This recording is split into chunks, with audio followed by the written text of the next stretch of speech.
Hey, what's going on, everyone? So, what I got here is finally my LPVO that I've been waiting for since July 4th. So, glad to have it. Came through USPS. Dropped it on my front door just like I asked them to, even though I was expecting it on Monday. And today is Thursday. I'm not going to complain too much. It is what it is, as long as it got here safely. So I did order this through DAC Outdoors, and this bike might be, as long as I've been making YouTube videos for the past few years, my first legitimate unboxing. So sorry if I hit that too hard to anyone that probably on headphones. Sorry. Either way, we're gonna just open it up, see what kind of first impression I get. And for the price of, let's see, including the free shipping, if I recall correctly, it was $240. So it's a 1:8, and I'll go over everything once we get this open.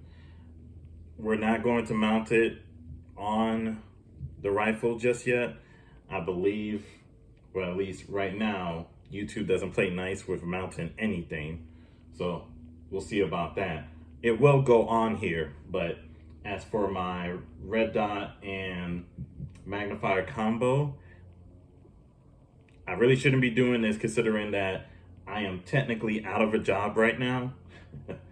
But desires being desires, I'm still making rent and doing what I need to do. But this combo may go onto a new purchase, but that's still in the works. Have to see if I have another job lined up by the end of next month. Should that go through, and once I finalize my paperwork for that contract, I will go ahead and see that purchase through, and these two will be sitting on something very new. Hopefully, fingers crossed. But back to the unboxing here.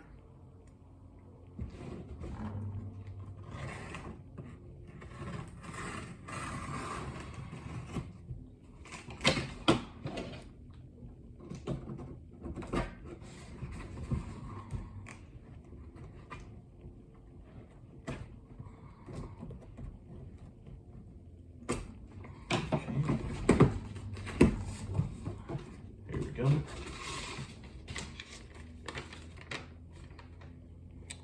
So it didn't include my pricing here, but it did mention at least my original ship date, my order number.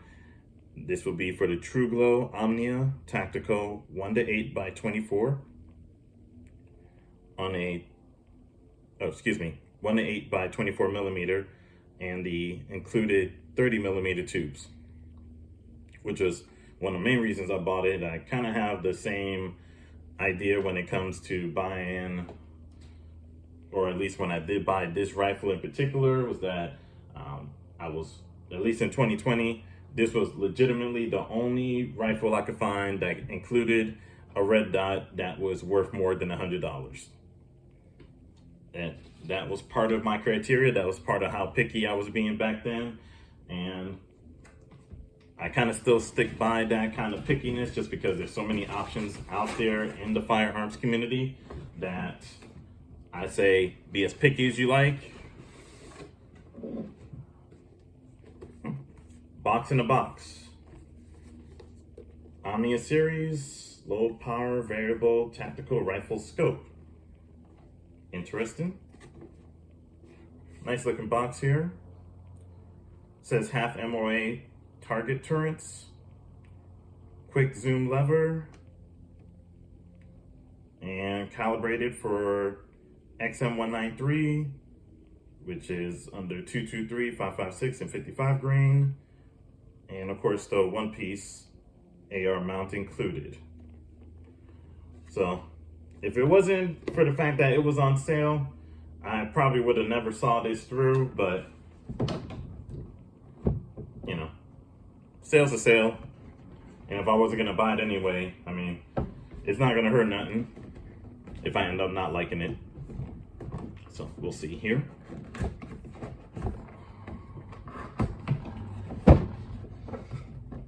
Okay.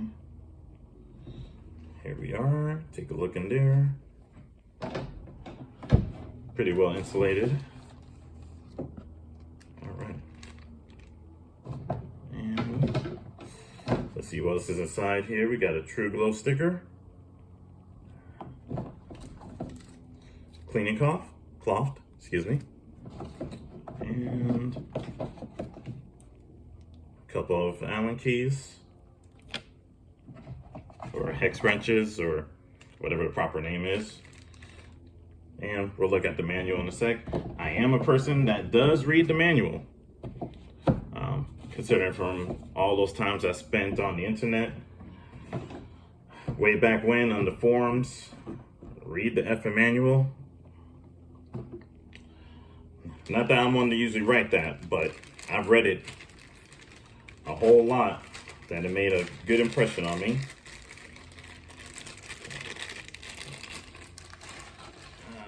Okay, here we go. Quick thing, I always keep the gel packets to go. I'm in Louisville, Kentucky, and it does get humid, so I will keep that along with the 1,000 round ammos that I just got from Lexington Ammunition. So let's take a look here.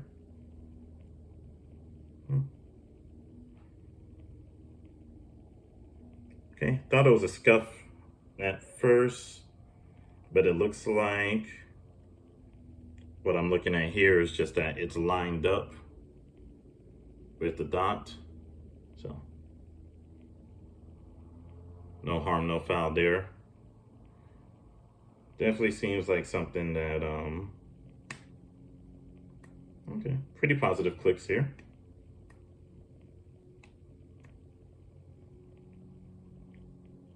Oh, excuse me. That's the battery cap here. And I believe this is CR2032. And what does the brightness go up to? 11. I'm used to that for my red dots. Okay. And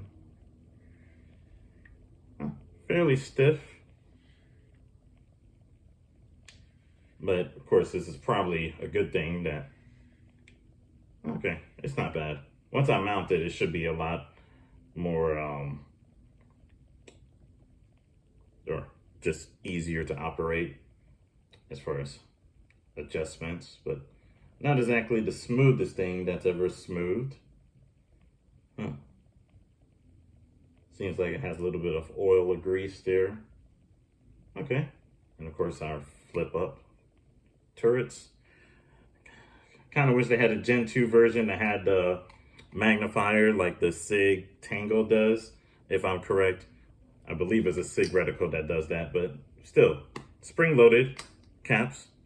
So I'm not gonna complain about that. But tinny, cheap, but it works. I don't see it being a particularly big issue. This reticle, if I could get this right here, is actually, like, first-hand impressions is not too bad. As far as clarity goes, I mean, of course, we got to test that on the field, but eye relief, at least as far as I am right here, that should work out just fine. And of course, we may have to play around with, at least I don't see where, and this is me being dumb, but let me slide this off here. Okay. And okay. Probably play a little bit more when it comes to adjusting the focus here. Once I get it mounted, but otherwise, this was pretty easy to get on and off. So at least first-hand impressions, everything looks good. Can't say I have a real issue with anything so far. Yeah. mount seems solid.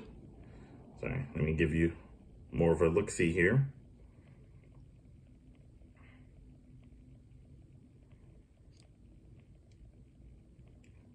So I mean, for like Junior's first LPVO, it'll do.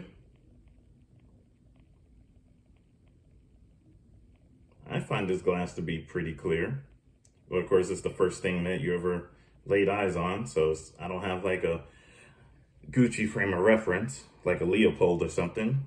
But overall, can't complain. Let's just do let's be a little invasive on my neighbor's territory here. Let's go to 4X.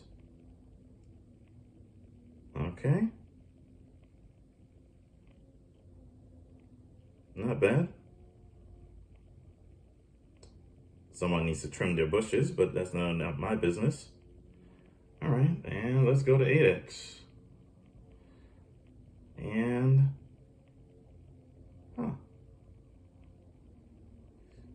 when you can see the outline of someone else's brick home, I say I'm fairly impressed.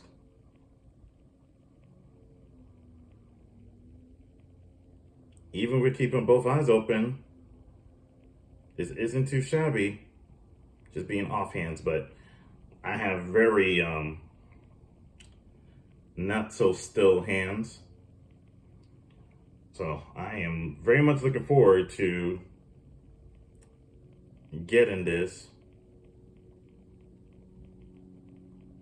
on the rifle.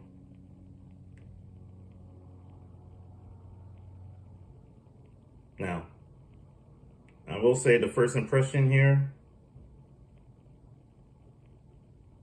definitely not a true 1X.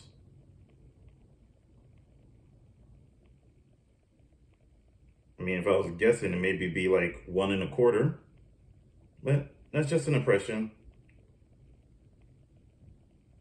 I don't need to get a better frame of reference once I get it on the mount, or once I get it mounted.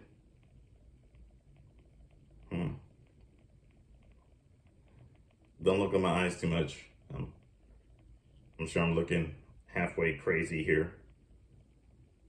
But it's a first impression. But either way, if I was into something close quarters, I would feel like the 1X here is good enough. But again, first impressions, I don't know much. This is just something new for me. And overall, I'll say I like it.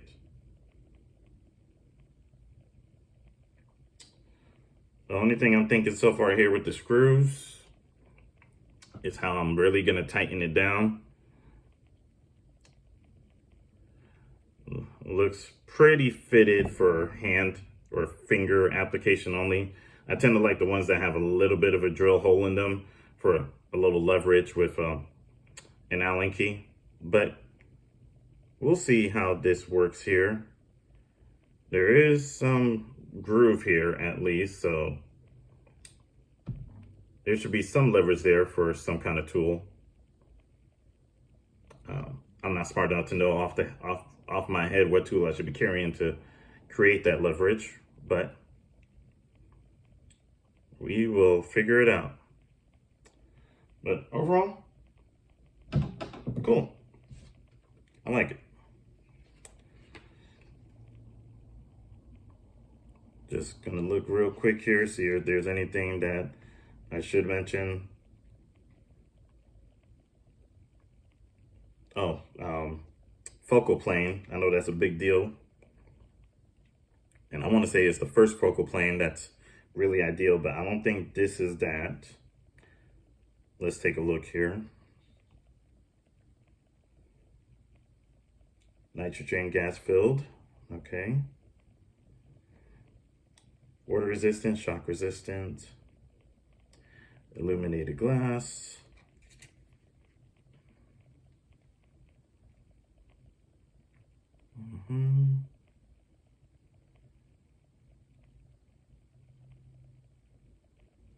Okay.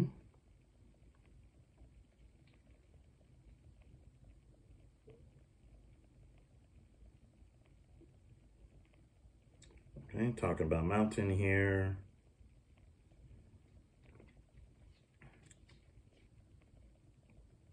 Torque is 20 pound-feet.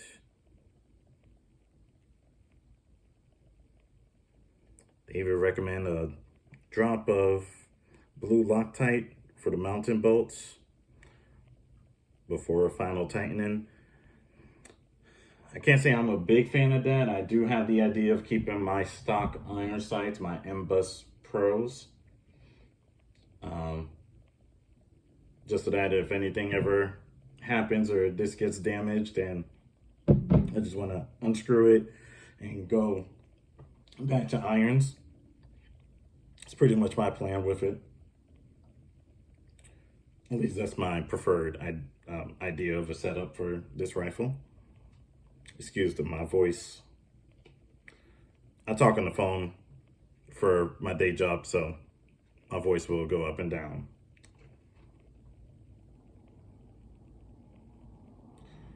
Okay, we're talking about achieving 0.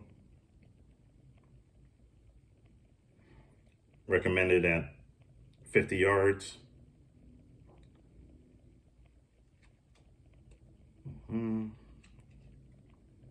Talk about the turret controls here.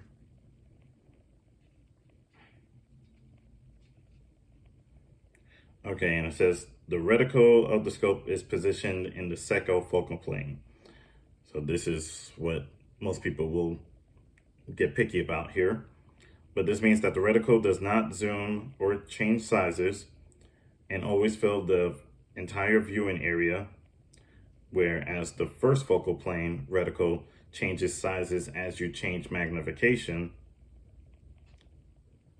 But because the reticle size stays constant, at least with the second focal,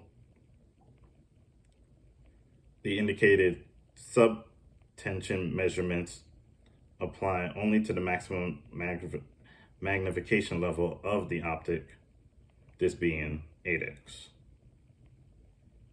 Okay. And I mean, that's fine by me. It's just, I'm not going to get into anything too deep with long distance shooting. I'm going to say even at Knob Creek, the furthest I could go is maybe 100 yards. And that'll be pretty much where I'm good to go at. And then have our holdovers over here.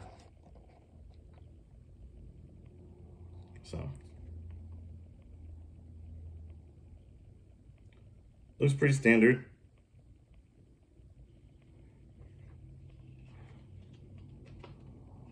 And then talking about the lever, the batteries, again, it's the 3-volt CR2032. I have plenty of those. That's what I usually use for my red dots. I'll wait till I make up my decision on the second firearm that I plan on getting to go along with this. It's a CEMMG as well, but that's still ballpark in there. Okay. And we have parallax here. Maintenance and cleaning, the diameter. Okay.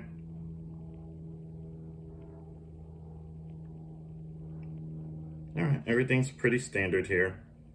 And of course, the warranty at the end. Okay. Looks like everything we have to cover so far.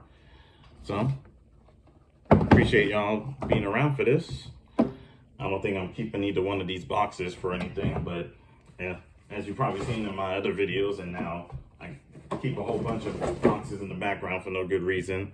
So this is just gonna be another one in the bucket there. But here we go. Baby's first LPVO. Hopefully this works out for my casual use and, you know, treats me well. So anything I'm missing here that you want to see about it, we could always talk about it in the short. I don't mind posting a short. And yeah. Everything else right now at least seems good to go. And don't think I need to do any more tightening up here. Looks like all that was taken care of for me, which is what I wanted. Didn't want to assemble everything myself and be out of spec or, you know, mess up the, how can I put it? I guess the tolerances for the scope itself. I like to leave that in the hands of the manufacturer, at least for my first time, rather than me pretend that I even think about that I know what I'm doing. Excuse me. But thank you, one and all, for anyone that's stuck around to see this. And if you have any feedback, I'll be glad to listen to it. But until then, again, the mountain will take place at a different time, and I'm looking forward to it. All right, guys. See ya.